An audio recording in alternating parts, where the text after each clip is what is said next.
Surah, number 24, of Quran Majeed. The Light. بسم الله الرحمن الرحيم. In the name of Allah, the All-Beneficent, the All-Merciful. سورة أنزلناها وفرضناها وأنزلنا فيها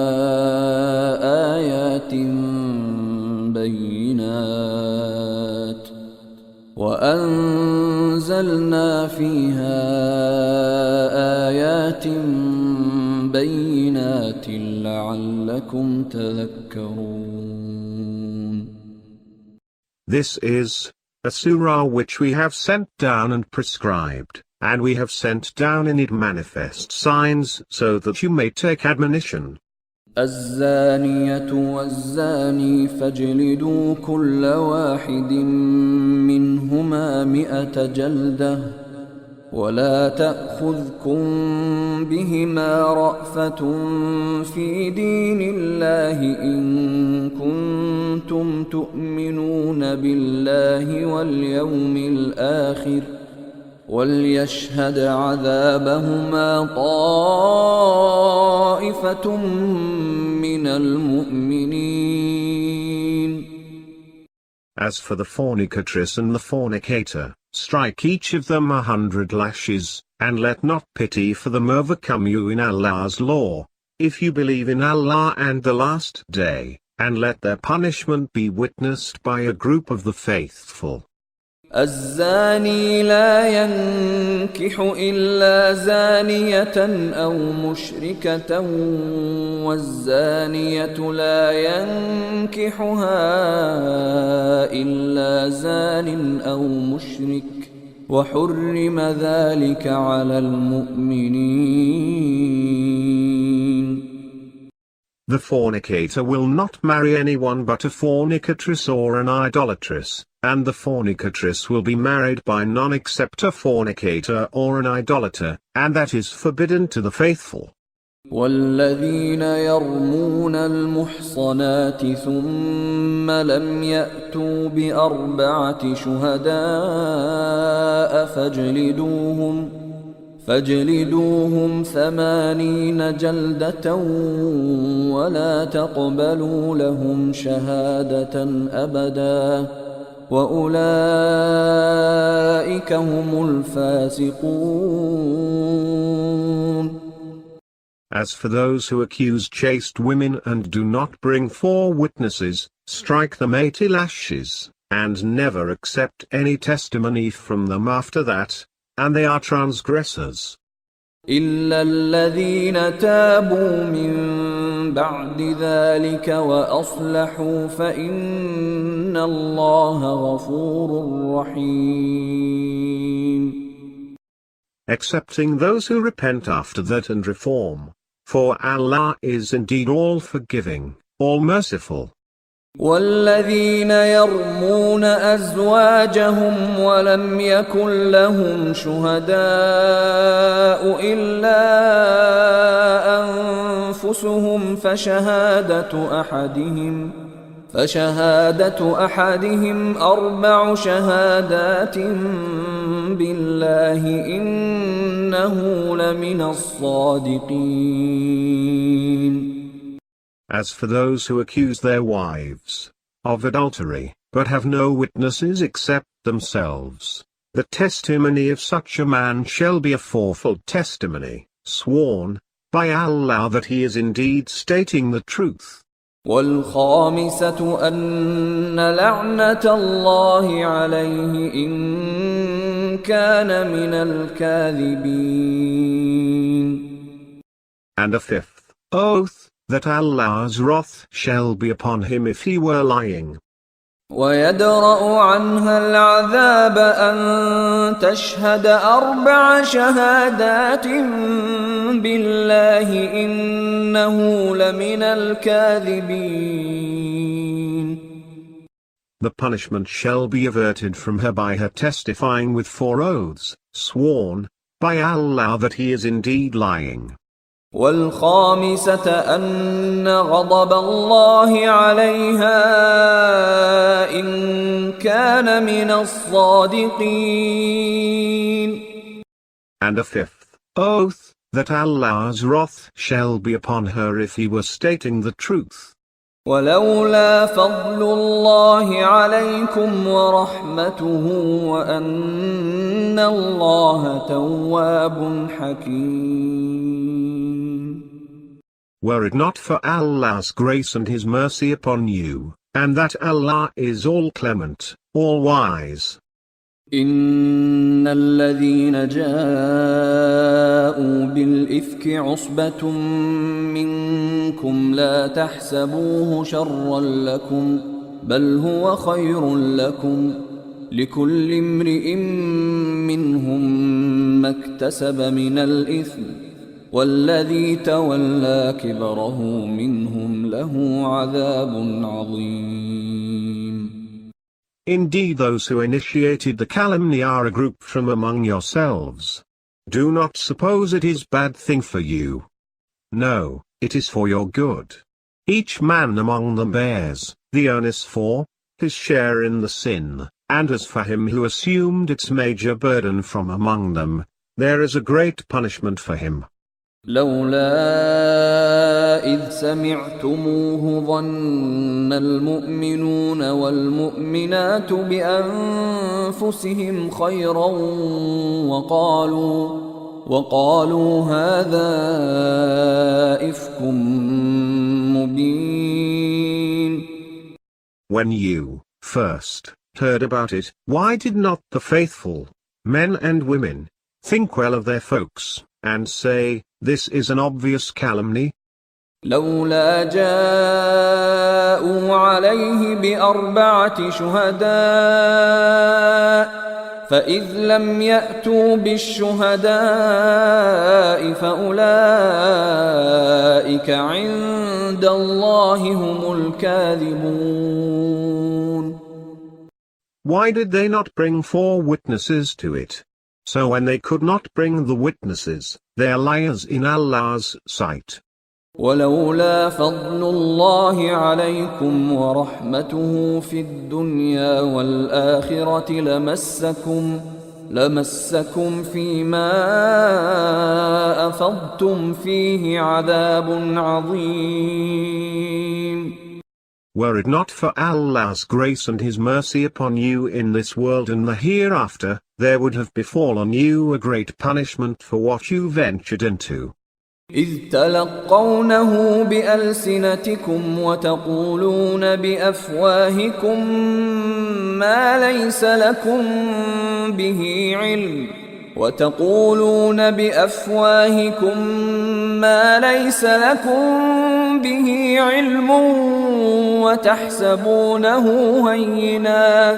وتحسبونه هينا وهو عند الله عظيم. When you were receiving it on your tongues, and were mouthing something of which you had no knowledge, supposing it to be a light matter, while it was a grave matter with Allah. ولولا إذ سمعتموه قلتم ما يكون لنا أن نتكلم بهذا سبحانك هذا بهتان عظيم. And why did you not, when you heard it, say, it is not for us to say such a thing? O Allah, you are immaculate. This is a monstrous calumny. يعظكم الله أن تعودوا لمثله أبدا إن كنتم مؤمنين. Allah advises you lest you should ever repeat the like of it, should you be faithful. ويبين الله لكم الآيات والله عليم حكيم. Allah clarifies the signs for you, and Allah is all-knowing, all-wise. إن الذين يحبون أن تشيع الفاحشة في الذين آمنوا لهم عذاب أليم في الدنيا والآخرة والله يعلم وأنتم لا تعلمون. Indeed, those who want indecency to spread among the faithful, there is a painful punishment for them in the world and the hereafter, and Allah knows and you do not know. ولولا فضل الله عليكم ورحمته وأن الله رؤوف رحيم. Were it not for Allah's grace and His mercy upon you, and that Allah is all kind, all merciful. يا أيها الذين آمنوا لا تتبعوا خطوات الشيطان ومن يتبع خطوات الشيطان فإنه يأمر بالفحشاء والمنكر ولولا فضل الله عليكم ورحمته ما زكى منكم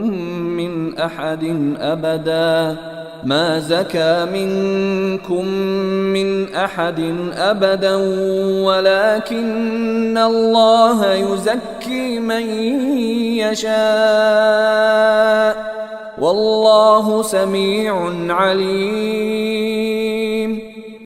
O you who have faith! Do not follow in Shaitan's steps. Whoever follows in Shaitan's steps should know that he indeed prompts you to commit indecent and wrongful acts. Were it not for Allah's grace and His mercy upon you, not one of you would ever become pure. But Allah purifies whomever He wishes, and Allah is all-hearing, all-knowing. ولا يأتل أولو الفضل منكم والسعة أن يؤتوا أولي القربى والمساكين والمهاجرين في سبيل الله وليعفوا وليصفحوا ألا تحبون أن يغفر الله لكم والله غفور رحيم. The well-off and the opulent among you should not vow that they will not give, any longer, to the relatives and the needy, and to those who have migrated in the way of Allah, and let them excuse and forbear. Do you not love that Allah should forgive you? Allah is all-forgiving, all-merciful. إن الذين يرمون المحصنات الغافلات المؤمنات لعنوا في الدنيا والآخرة ولهم عذاب عظيم. Indeed, those who accuse chaste and unwary faithful women shall be cursed in this world and the hereafter, and there shall be a great punishment for them. يوم تشهد عليهم ألسنتهم وأيديهم وأرجلهم بما كانوا يعملون. On the day when witness shall be given against them by their tongues, their hands, and their feet concerning what they used to do. يومئذ يوفيهم الله دينهم الحق ويعلمون أن الله هو الحق المبين. On that day, Allah will pay them in full their due recompense, and they shall know that Allah is the manifest reality. الخبيثات للخبيثين والخبيثون للخبيثات والطيبات للطيبين والطيبون للطيبات أولئك مبرؤون مما يقولون لهم مغفرة ورزق كريم. Vicious women are for vicious men, and vicious men for vicious women. Good women are for good men, and good men for good women. These are absolved of what they say about them. For them is forgiveness and a noble provision. يا أيها الذين آمنوا لا تدخلوا بيوتا غير بيوتكم حتى تستأنسوا وتسلموا على أهلها ذلكم خير لكم لعلكم تذكرون. O you who have faith! Do not enter houses other than your own until you have announced your arrival, and greeted their occupants. That is better for you. Maybe you will take admonition. فإن لم تجدوا فيها أحدا فلا تدخلوها حتى يؤذن لكم وإن قيل لكم ارجعوا فارجعوا هو أزكى لكم والله بما تعملون عليم.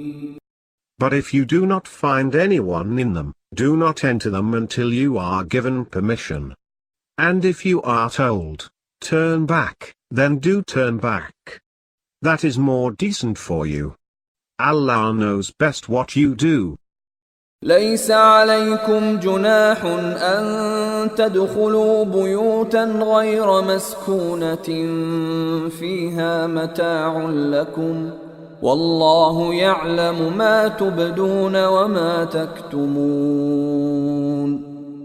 There will be no sin upon you in entering, without announcing, uninhabited houses wherein you have goods belonging to you. Allah knows whatever you disclose and whatever you conceal. قل للمؤمنين يغضوا من أبصارهم ويحفظوا فروجهم ذلك أزكى لهم إن الله خبير بما يصنعون. Tell the faithful men to cast down their looks and to guard their private parts. That is more decent for them. Allah is indeed well aware of what they do. وقل للمؤمنات يغضضن من أبصارهن ويحفظن فروجهن ولا يبدين زينتهن إلا ما ظهر منها وليضربن بخمرهن على جيوبهن ولا يبدين زينتهن إلا لبعولتهن أو آباء بعولتهن أو أبنائهن أو أبناء بعولتهن أو إخوانهن أو بني إخوانهن أو بني أخواتهن أو نسائهن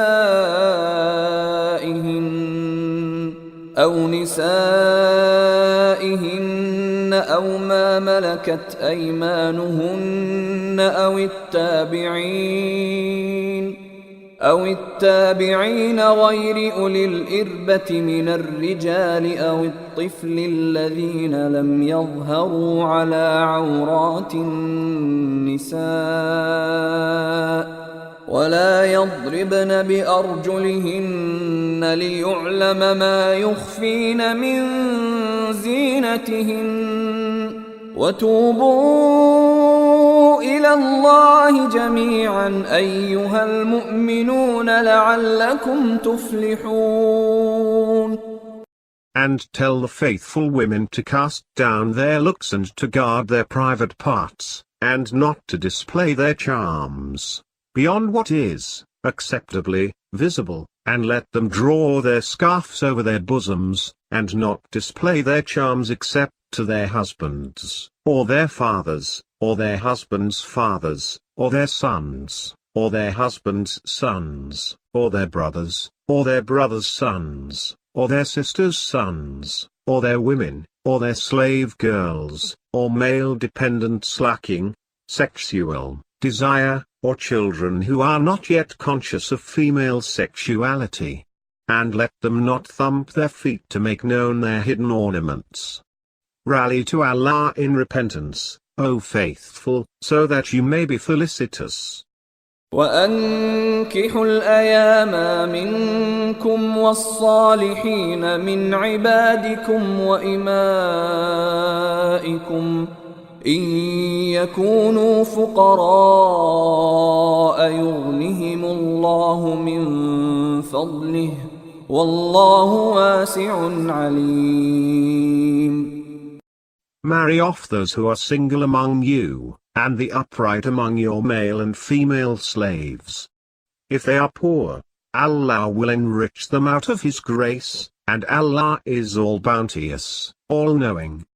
وليستعفف الذين لا يجدون نكاحا حتى يغنيهم الله من فضله والذين يبتغون الكتاب مما ملكت أيمانكم فكاتبوهم إن علمتم فيهم خيرا وآتوهم مما لله الذي آتاكم ولا تكرهوا فتياتكم على البغاء إن أردنا تحصنا لتبتغوا عرض الحياة الدنيا ومن يكرههن فإن الله من بعد إكراههن غفور رحيم. Those who cannot afford marriage should be continent until Allah enriches them out of His grace. As for those who seek an emancipation deal from among your slaves, make such a deal with them if you know any good in them, and give them out of the wealth of Allah which He has given you. Do not compel your female slaves to prostitution when they desire to be chaste, seeking the transitory wares of the life of this world. Should anyone compel them, Allah will be forgiving and merciful to them following their compulsion. وَلَقَدْ أَنزَلْنَا إِلَيْكُمْ آيَاتٍ مُبَيِّنَاتٍ وَمَثَلًا مِنَ الَّذِينَ خَلَوْا مِن قَبْلِكُمْ وَمَوْعِظَةً لِلْمُتَّقِينَ. Certainly we have sent down to you manifest signs and a description of those who passed before you, and an advice for the God-weary. الله نور السماوات والأرض مثل نوره كمشكاة فيها مصباح المصباح في زجاجة الزجاجة كأنها كوكب دري يوقد من شجرة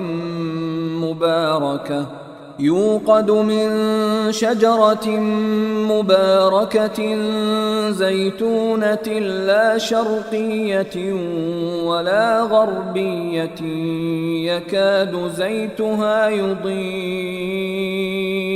يكاد زيتها يضيء ولو لم تمسسه نار نور على نور يهدي الله لنوره من يشاء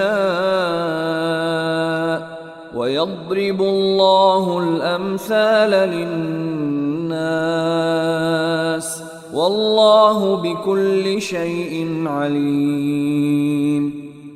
Allah is the light of the heavens and the earth.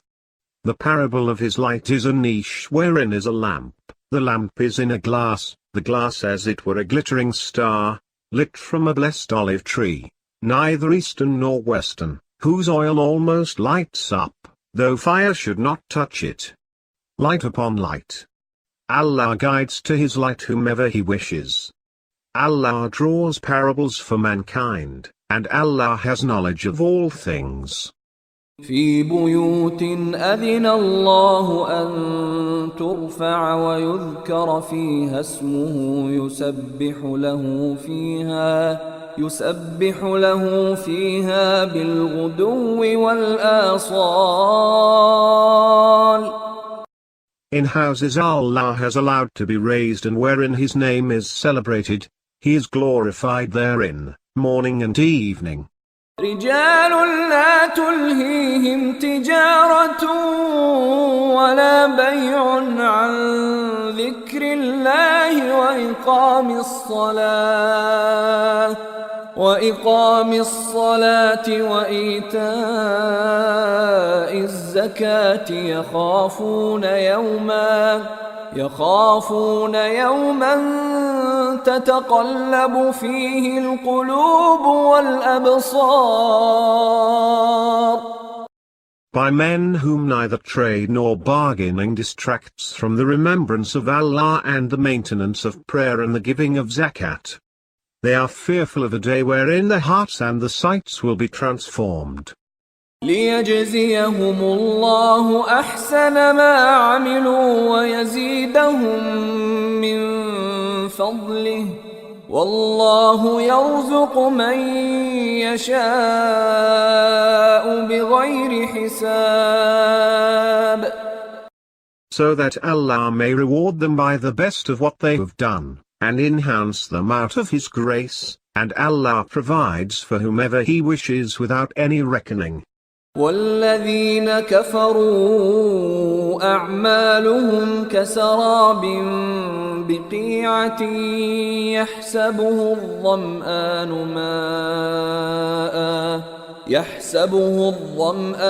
ماء حتى إذا جاءه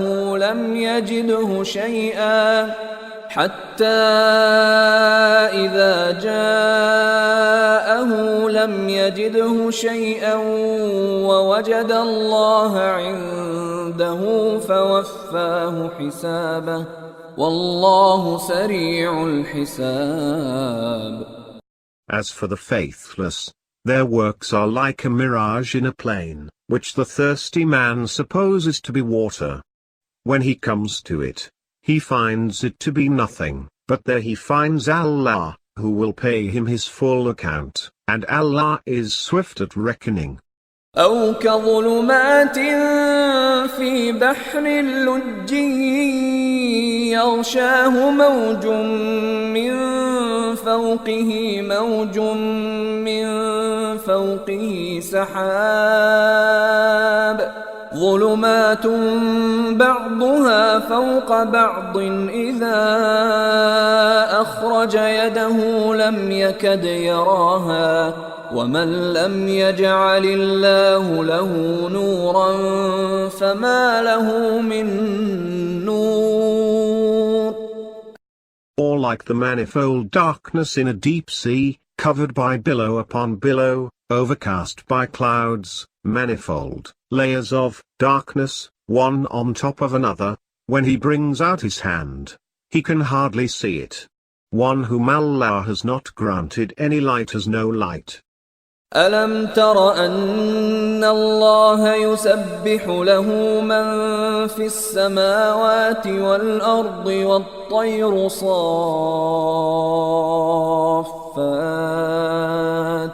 كل قد علم صلاته وتسبيحه والله عليم بما يفعلون. Have you not regarded that Allah is glorified by everyone in the heavens and the earth, and the birds spreading their wings? Each knows his prayer and glorification, and Allah knows best what they do. وَلِلَّهِ مُلْكُ السَّمَاوَاتِ وَالْأَرْضِ وَإِلَى اللَّهِ الْمَصِيرُ. To Allah belongs the kingdom of the heavens and the earth, and toward Allah is the destination. ألم تر أن الله يزجي سحابا ثم يؤلف بينه ثم يجعله ركاما فترى الودق يخرج من خلاله وينزل من السماء من جبال فيها من برد فيصيب به من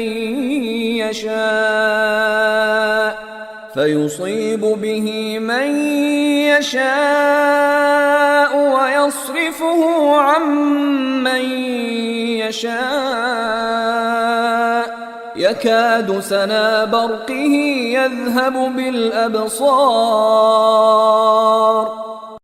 Have you not regarded that Allah drives the clouds, then He composes them, then He piles them up, whereat you see the rain issuing from its midst? And He sends down hail from the sky, out of the mountains that are in it, and He strikes with it whomever He wishes, and turns it away from whomever He wishes. The brilliance of its lightning almost takes away the sight. يقلب الله الليل والنهار إن في ذلك لعبرة لأولي الأبصار. Allah alternates the night and the day. There is indeed a lesson in that for those who have insight. والله خلق كل دابة من ماء فمنهم من يمشي على بطنه ومنهم من يمشي على رجلين ومنهم من يمشي على أربع يخلق الله ما يشاء إن الله على كل شيء قدير. Allah created every animal from water. Among them are some that creep upon their bellies, and among them are some that walk on 2 feet, and among them are some that walk on 4. Allah creates whatever He wishes. Indeed, Allah has power over all things. لقد أنزلنا آيات مبينات والله يهدي من يشاء إلى صراط مستقيم. Certainly we have sent down illuminating signs, and Allah guides whomever He wishes to a straight path. ويقولون آمنا بالله وبالرسول وأطعنا ثم يتولى فريق منهم من بعد ذلك وما أولئك بالمؤمنين. They say, we have faith in Allah and His Apostle, and we obey. Then, after that, a part of them refuse to comply, and they do not have faith. وَإِذَا دُعُوا إِلَى اللَّهِ وَرَسُولِهِ لِيَحْكُمَ بَيْنَهُمْ إِذَا فَرِيقٌ مِّنْهُمْ مُعْرِضُونَ. When they are summoned to Allah and His Apostle that He may judge between them, behold, a part of them turn aside. وَإِن يَكُن لَّهُمُ الْحَقُّ يَأْتُوا إِلَيْهِ مُذْعِنِينَ. But if justice be on their side, they come compliantly to Him. أَفِي قُلُوبِهِم مَّرَضٌ أَمِ ارْتَابُوا أَمْ يَخَافُونَ أَن يَحِيفَ اللَّهُ عَلَيْهِمْ وَرَسُولُهُ بل أولئك هم الظالمون. Is there a sickness in their hearts? Do they have doubts, or fear that Allah and His Apostle will be unjust to them? Indeed, it is they who are the wrongdoers. إنما كان قول المؤمنين إذا دعوا إلى الله ورسوله ليحكم بينهم أن أن يقولوا سمعنا وأطعنا وأولئك هم المفلحون. All the response of the faithful, when they are summoned to Allah and His Apostle that He may judge between them, is to say, we hear and obey. It is they who are the felicitous.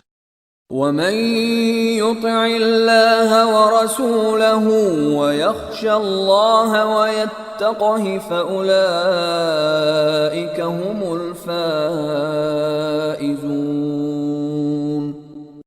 Whoever obeys Allah and His Apostle, and fears Allah and is wary of Him, it is they who will be the triumphant. وأقسموا بالله جهد أيمانهم لئن أمرتهم ليخرجن قل لا تقسموا طاعة معروفة إن الله خبير بما تعملون.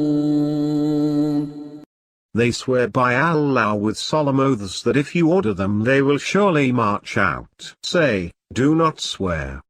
Honorable obedience is all that is expected of you. Allah is indeed well aware of what you do. قل أطيعوا الله وأطيعوا الرسول فإن تولوا فإنما عليه ما حمل وعليكم ما حملتم وإن تطيعوه تهتدوا وما على الرسول إلا البلاغ المبين. Say, obey Allah, and obey the Apostle. But if you turn your backs, you should know that He is only responsible for His burden and you are responsible for your own burden, and if you obey Him, you will be guided, and the Apostle's duty is only to communicate in clear terms. وعد الله الذين آمنوا منكم وعملوا الصالحات ليستخلفنهم في الأرض كما استخلف الذين من قبلهم وليمكنن لهم دينهم الذي ارتضى لهم وليبدلنهم من بعد خوفهم أمنا يعبدونني لا يشركون بي شيئا ومن كفر بعد ذلك فأولئك هم الفاسقون. Allah has promised those of you who have faith and do righteous deeds that He will surely make them successors in the earth, just as He made those who were before them successors, and He will surely establish for them their religion which He has approved for them, and that He will surely change their state to security after their fear, while they worship Me, not ascribing any partners to Me. Whoever is ungrateful after that, it is they who are the transgressors. وأقيموا الصلاة وآتوا الزكاة وأطيعوا الرسول لعلكم ترحمون. Maintain the prayer and give the zakat, and obey the Apostle so that you may receive Allah's mercy. لا تحسبن الذين كفروا معجزين في الأرض ومأواهم النار ولبئس المصير. Do not suppose that those who are faithless can frustrate Allah on the earth.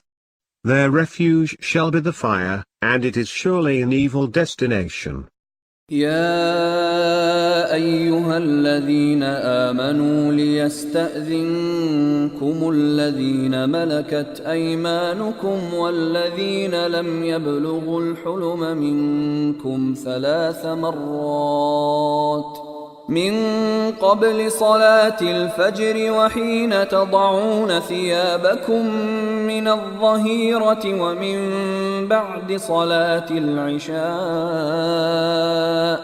3 عورات لكم ليس عليكم ولا عليهم جناح بعدهن طوافون عليكم بعضكم على بعض كذلك يبين الله لكم الآيات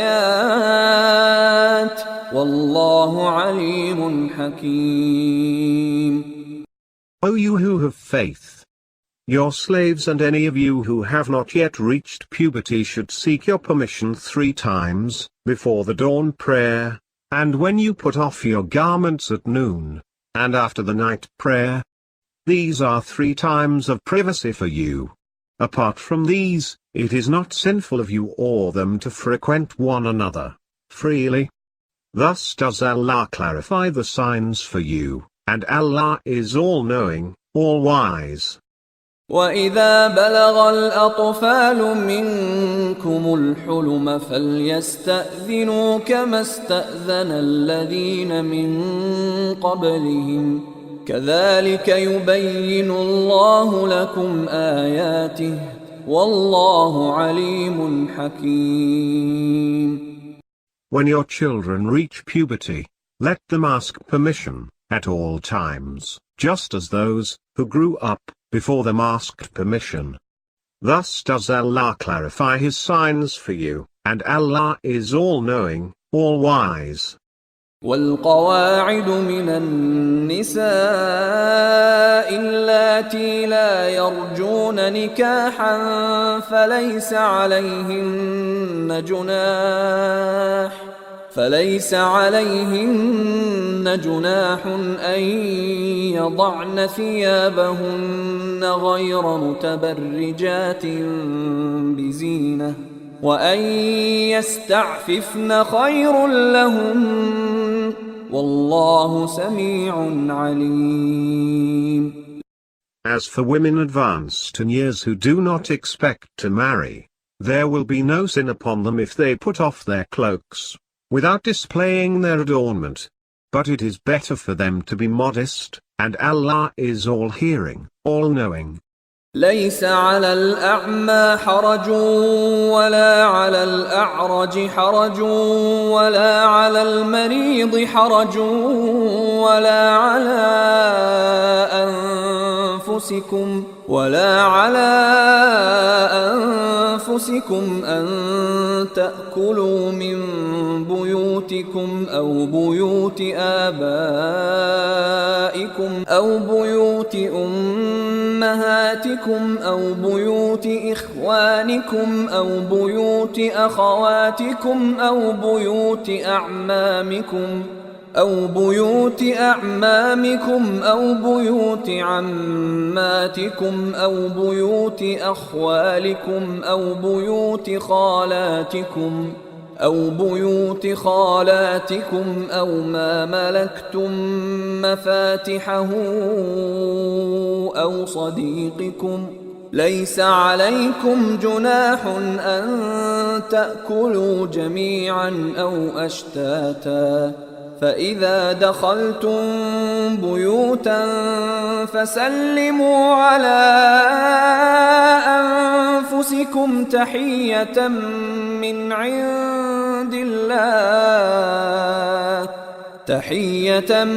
من عند الله مباركة طيبة كذلك يبين الله لكم الآيات لعلكم تعقلون.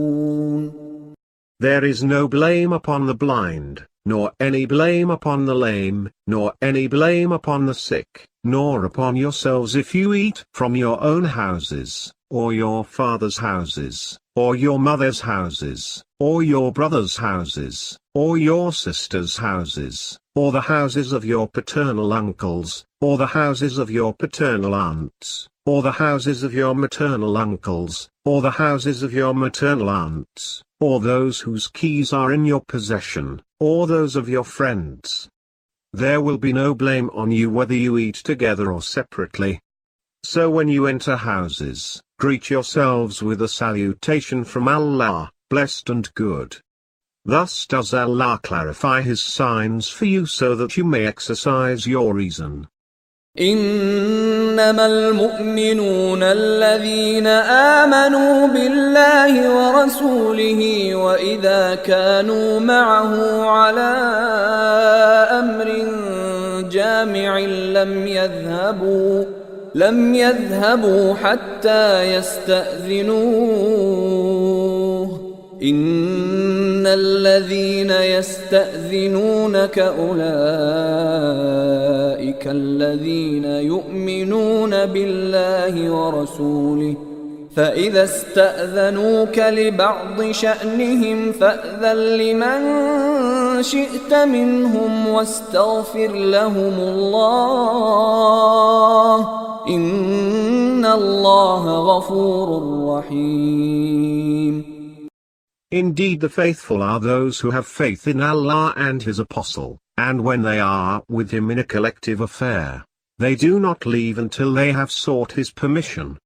Indeed those who seek your permission are those who have faith in Allah and His Apostle. So when they seek your permission for some of theirs, private, work, give permission to whomever of them you wish and plead with Allah to forgive them. Indeed Allah is all forgiving, all merciful. لا تجعلوا دعاء الرسول بينكم كدعاء بعضكم بعضا قد يعلم الله الذين يتسللون منكم لواذا فليحذر الذين يخالفون عن أمره أن تصيبهم فتنة أو يصيبهم عذاب أليم. Do not consider the apostles' summons amongst you to be like your summoning one another.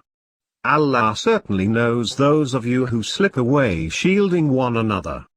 Those who disobey His orders should beware lest an affliction should visit them or a painful punishment should befall them. ألا إن لله ما في السماوات والأرض قد يعلم ما أنتم عليه ويوم يرجعون إليه فينبئهم بما عملوا والله بكل شيء عليم. Behold, to Allah indeed belongs whatever is in the heavens and the earth. He certainly knows your present state. The day they are brought back to Him He will inform them about what they have done, and Allah has knowledge of all things.